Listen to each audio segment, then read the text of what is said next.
बीच जारी जंग को 1 महीना अब होने को है, लेकिन इस संघर्ष थमता हुआ यहां से भी दिखाई नहीं दे रहा। इन सब के बीच शुक्रवार को इजरायल के F-35 फाइटर जेट ने पहला शिकार कर लिया है।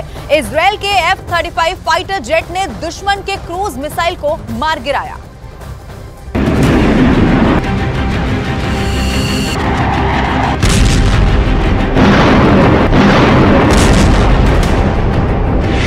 इजरायल हमास युद्ध में F-35 की एंट्री।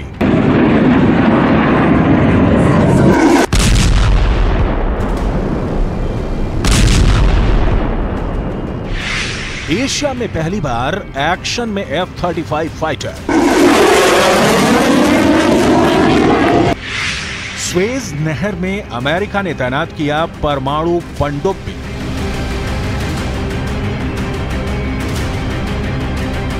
पश्चिम एशिया में जैसे जैसे युद्ध आगे बढ़ रहा है, वो और भी खतरनाक होता जा रहा है।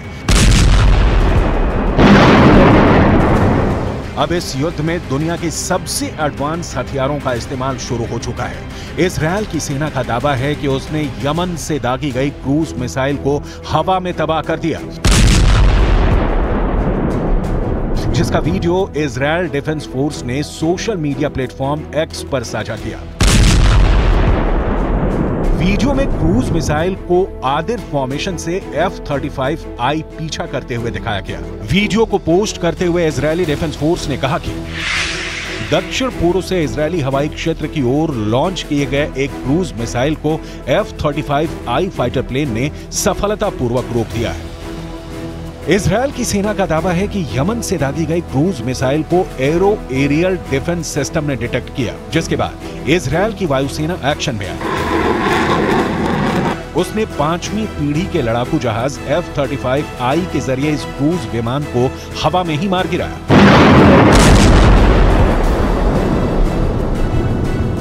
मिलिट्री एयरफोर्स और global open source intelligence company Janes ने बताया कि इजरायल ने पहली बार F-35I का इस्तेमाल युद्ध में किया है। इधर इजरायल हमास युद्ध के बीच अमेरिका की सेना ने बड़ा ऐलान करके दुनिया को चौंका दिया है। अमेरिकी नौसेना ने बताया है कि उसने ओहियो क्लास की एक परमाणु पनडुब्बी यूएस सेंट्रल कमांड के ऑपरेशनल एरिया में पहुंच गई है। कमांड ने स्वेज नहर से गुजरते हुए इस परमाणु पनडुब्बी की एक तस्वीर भी पोस्ट की है। अमेरिका हमेशा से अपनी परमाणु पनडुब्बियों की गतिविधियों को काफी खुफिया रखता है। ऐसे में अमेरिका के इस ऐलान ने रक्षा विशेषज्ञों को भी हैरान कर दिया है। माना जा रहा है कि अमेरिका ने पश्चिम एशिया में अपनी परमाणु पनडुब्बी की तैनाती की सूचना किसी खास रणनीति के तहत दी है। अमेरिका के इस ऐलान से जहां इजरायल और सुरक्षित हो जाता है, वहीं इजरायल के दुश्मन और सावधान हो जाएंगे।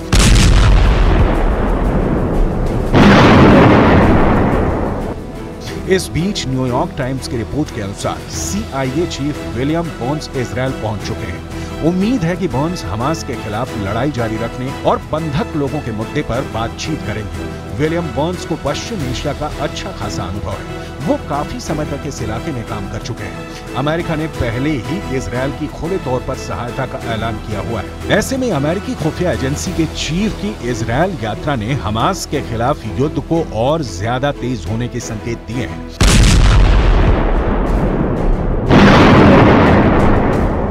इजरायल शुरू से ही दो टूक कहता आ रहा है कि वो गाजा पट्टी से हमास के खात्मे तक नहीं रुकने वाला है।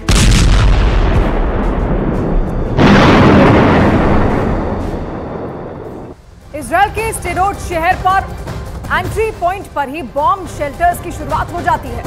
गाजा बॉर्डर से लगे इस शहर में सुरक्षा के लिए जगह जगह कंक्रीट के मजबूत बंकर तक बनाए गए हैं।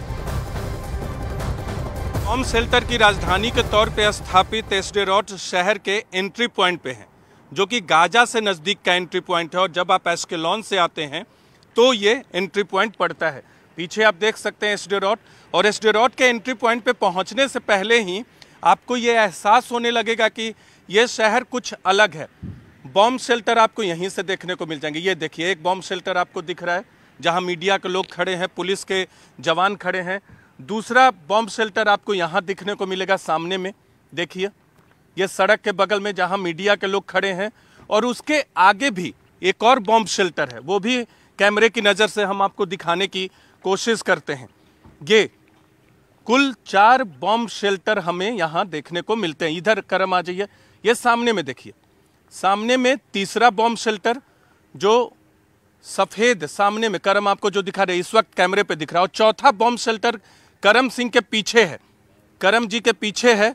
ये एसडेरोट शहर का एंट्री पॉइंट है। और चौथा बॉम्ब शेल्टर बस स्टैंड के पास इधर करम जी, ये चौथा बॉम्ब शेल्टर। तो जब आप एस्केलॉन से आते हैं या गाजा की सीमा के नजदीक हैं, वहां आपको 4 बॉम्ब शेल्टर देखने को मिल जाते हैं।